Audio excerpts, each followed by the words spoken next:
6월 6일 아침 저희들에게 주시는 하나님 말씀 요한복음 14장 8절로 15절까지 말씀입니다. 빌립이 이르되 주여 아버지를 우리에게 보여주옵소서. 그리하면 족하겠나이다. 예수께서 이르시되 빌립아 내가 이렇게 오래 너희와 함께 있으되 네가 나를 알지 못하느냐. 나를 본 자는 아버지를 보았거늘 어찌하여 아버지를 보이라 하느냐. 내가 아버지 안에 거하고 아버지는 내 안에 계신 것을 네가 믿지 아니하느냐. 내가 너에게 이르는 말은 스스로 하는 것이 아니라 아버지께서 내 안에 계셔서 그의 일을 하시는 것이라. 내가 아버지 안에 거하고 아버지께서 내 안에 계심을 믿으라. 그렇지 못하겠거든 행하는 그 일로 말미암아 나를 믿으라. 내가 진실로 진실로 너에게 이르노니 나를 믿는 자는 내가 하는 일을 그도 할 것이요 또한 그보다 큰 일도 하리니 이는 내가 아버지께로 감이라. 너희가 내 이름으로 무엇을 구하든지 내가 행하리니 이는 아버지로 하여금 아들로 말미암아 영광을 받으시게 하려 함이라. 내 이름으로 무엇이든지 내게 구하면 내가 행하리라. 너희가 나를 사랑하면 나의 계명을 지키리라. 아멘.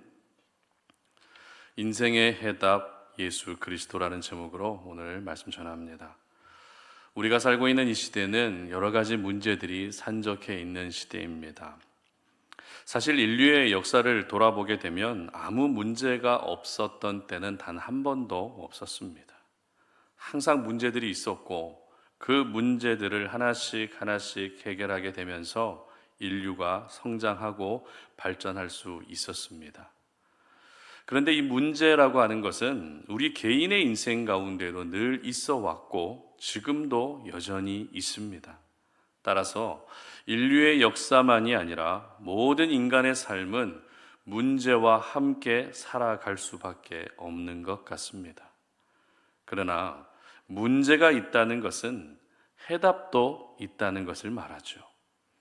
문제가 있기 때문에 해답이 있는 것입니다. 문제가 없다면 해답도 있을 필요가 없는 것입니다. 그런 점에서 오늘 본문은 우리가 이 땅에서 겪는 모든 인생의 문제의 해답은 바로 예수 그리스도이심을 기록하고 있습니다. 오늘 본문의 등장인물은 예수님의 12제자 가운데 빌립이었는데요. 어제도 살펴봤고 그제도 살펴봤던 것처럼 연이어서 예수님은 제자들과 대화를 나누고 계십니다.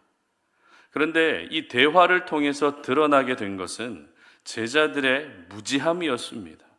제자들의 어리석음이었습니다. 제자들의 연약한 믿음이 드러나고 말았던 것입니다.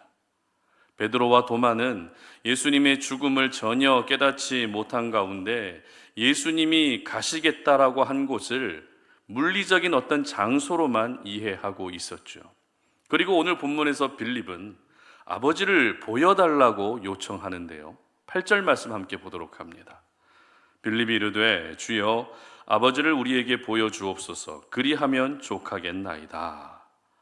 자, 이렇게 빌립이 예수님께 아버지를 보여달라고 했던 이유는 직전 대화에서 예수님이 도마에게 너희가 나를 알았으면 아버지도 당연히 알 것이다 라고 말씀하셨기 때문입니다. 그러나 빌립은 예수님의 이 말씀이 도무지 이해가 되지 않았던 것이죠. 그래서 아버지를 보여주시면 제 마음이 만족해질 수 있겠습니다 라고 하는 황당한 요구를 했던 것입니다. 여러분, 말씀이라는 것은 문자 그대로만 받아들이게 되면 이런 황당한 요구사항이 생기게 되는 것입니다. 그래서 말씀을 볼 때마다 주의해야 하는 것은 그 말씀의 배경부터 말씀의 의미까지 정확하게 이해하며 성경을 봐야 합니다. 특히 이단들의 접근 방식이 말씀을 알려주겠다, 성경 공부하자 이런 쪽으로 접근하기 때문에 정말 말씀이 궁금하신 분들은 섬기고 계신 교회의 목회자에게, 목사님들에게 물어보시는 것이 가장 건강합니다. 설마 아직도 이렇게 미혹되는 사람들이 있는가라는 생각도 들겠지만 놀랍게도 미혹되는 분들이 생각보다 많습니다. 이렇게 빌립은 아버지를 보여달라는 황당한 요구를 하게 됩니다. 그런데 빌립의 요구를 들으신 예수님의 대답을 기록하고 있는 9절 말씀을 함께 보도록 합니다. 예수께서 이르시되 빌립아 내가 이렇게 오래 너희와 함께 있으되 네가 나를 알지 못하느냐? 나를 본 자는 아버지를 보았거늘 어찌하여 아버지를 보이라 하느냐? 아멘. 예수님은 어제 도마에게 하셨던 말씀과 같은 맥락의 말씀을 하십니다. 나를 본 자는 아버지를 보았는데 왜 아버지를 또 보여달라고 하느냐? 이런 대답을 하신 것입니다. 그리고 이어지는 10절 말씀도 봅니다. 내가 아버지 안에 거하고 아버지는 내 안에 계신 것을 네가 믿지 아니하느냐? 내가 너희에게 이르는 말은 스스로 하는 것이 아니라 아버지께서 내 안에 계셔서 그의 일을 하시는 것이라. 아멘.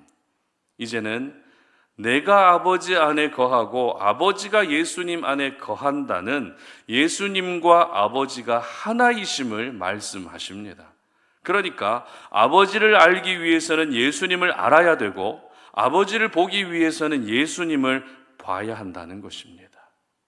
그리고 이어서 예수님은 13절 말씀에서 기도에 대해서 이렇게 말씀하십니다. 너희가 내 이름으로 무엇을 구하든지 내가 행하리니 이는 아버지로 하여금 아들로 말미암아 영광을 받으시게 하려 함이라. 아멘. 이 말씀에서 중요한 포인트는 무엇을 구하든지 응답해 주겠다 이게 아닙니다. 여기서 중요한 포인트는 누구의 이름으로 구해야 되는가 하는 이 부분입니다. 여러분, 누구의 이름으로 구해야 된다고 말씀하고 계십니까? 바로 예수님의 이름으로 구해야 된다고 말씀하고 계십니다. 그렇습니다. 기도는 무엇이든지 구하는 것도 중요하지만 그 전에 먼저 예수님의 이름으로 구하는 것이 더 중요합니다. 기도할 때 우리가 무엇이든지 구해야 된다는 것이 우선이 돼버리면 내 필요가 채워지는 것이 기도의 목적이 되고 맙니다. 그러나 기도할 때 예수님의 이름으로 구하는 것이 먼저가 되면 기도는 오직 예수 그리스도를 통해서만 응답된다는 사실을 인정하게 되는 것입니다. 이처럼 기도라고 하는 것은 예수님의 이름이 아니고서는 절대 응답될 수 있는 방법이 없습니다. 오직 예수님을 통해서만 기도가 응답될 수 있는 것입니다. 오늘 예수님께서 빌립에게 하셨던 말씀의 핵심은 바로 이 두 가지입니다. 첫 번째는 나를 보면 아버지를 보는 것이고, 두 번째는 나를 통해서만 기도가 응답될 수 있다는 것. 이 메시지가 핵심입니다. 그렇습니다. 예수님이 아버지를 보여줄 수 있는 통로가 되시고, 예수님이 기도를 응답해 주실 수 있는 유일한 통로가 되신다는 것은 예수님만이 해답이 되신다는 것을 말합니다. 예수님만이 우리 인생의 모든 문제에 대한 해답이 되시는 것입니다. 예수님을 알아야 하나님을 더 깊이 알 수 있게 되고, 예수님의 이름으로 기도해야 응답받을 수 있기 때문에 예수님이 유일한 해답이 되시는 것입니다. 그러므로 오늘 저희들은 다른 곳에서 항상 해답을 찾으려고 했던 우리의 모습을 내려놓을 수 있어야 됩니다. 여러분, 내 실력이 해답이 될 수 없습니다. 내 경험이 해답이 될 수 있는 것도 아닙니다. 내 지식과 배경도 해답이 될 수 없습니다. 오직 예수 그리스도만이 유일한 해답이 되심을 믿으시기를 바랍니다. 이 믿음이 바로 내가 생각지도 못한 놀라운 일을 경험하게 하는 것입니다. 오늘 본문 12절 말씀 함께 봅니다. 내가 진실로 진실로 너희에게 이르노니 나를 믿는 자는 내가 하는 일을 그도 할 것이요 또한 그보다 큰 일도 하리니 이는 내가 아버지께로 감이라. 아멘. 어떻게 말씀하고 계십니까? 인생의 해답이 되시는 예수님을 믿으면 예수님이 하신 일을 나도 할 수 있을 뿐만 아니라 그보다 더 큰 일까지 할 수 있다고 약속하십니다. 이것이 바로 믿음의 능력입니다. 이것이 바로 믿음의 결과입니다. 요한복음 13장과 14장에 걸쳐서 등장한 예수님의 제자 3명, 베드로와 도마와 빌립은 제자임에도 불구하고 예수님을 온전히 믿지 못하는 연약한 모습을 보여주고 말았습니다. 그렇다면 여러분은 어떠십니까? 여러분은 혹시 베드로와 도마와 빌립처럼 예수님의 제자로 살아가고 있지만, 믿음을 가지고 살아가고 있지만 온전히 예수님을 믿지 못하고 있지는 않으십니까? 여러분, 제자의 신분이 중요한 것이 아닙니다.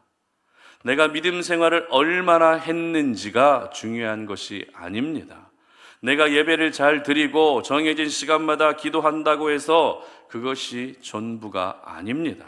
다시 말해서 내가 지금 봉사를 얼마나 하고 있고 얼마나 기도하고 있고 얼마나 교회를 위해 수고하고 있느냐, 이것이 중요하지 않다는 것입니다. 그렇다고 해서 이와 같은 것들을 모두 하지 않아도 된다, 이런 말은 아닙니다.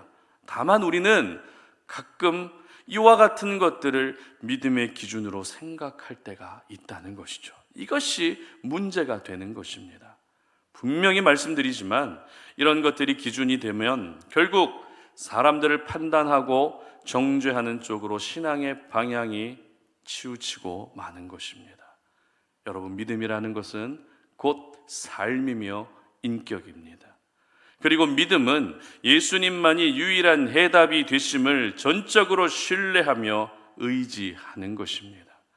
그러므로 여러분의 믿음이 나의 어떤 행위로 결정되는 믿음이 아니라 내가 오늘도 얼마나 예수님을 의지하고 있느냐, 얼마나 예수님을 내 삶의 중심에 모시고 있느냐 하는 것으로 결정된다는 것을 절대 잊지 않으셨으면 좋겠습니다. 오늘 이 아침 기도의 시간이 베드로와 도마와 빌립의 모습을 보며 여러분 자신의 믿음을 돌아볼 수 있는 그런 시간이 되셨으면 좋겠습니다. 그리고 인생의 해답은 오직 예수 그리스도이심을 기억하시면서 다른 곳에서 해답을 찾는 것이 아니라 날마다 하나님의 도우심을 구하고, 그렇게 하나님의 도우심을 구했을 때 인생의 해답이신 예수님을 통해서 모든 문제가 아름답게 해결되는 놀라운 은혜가 있으시기를 주님의 이름으로 축복합니다. 함께 기도하겠습니다.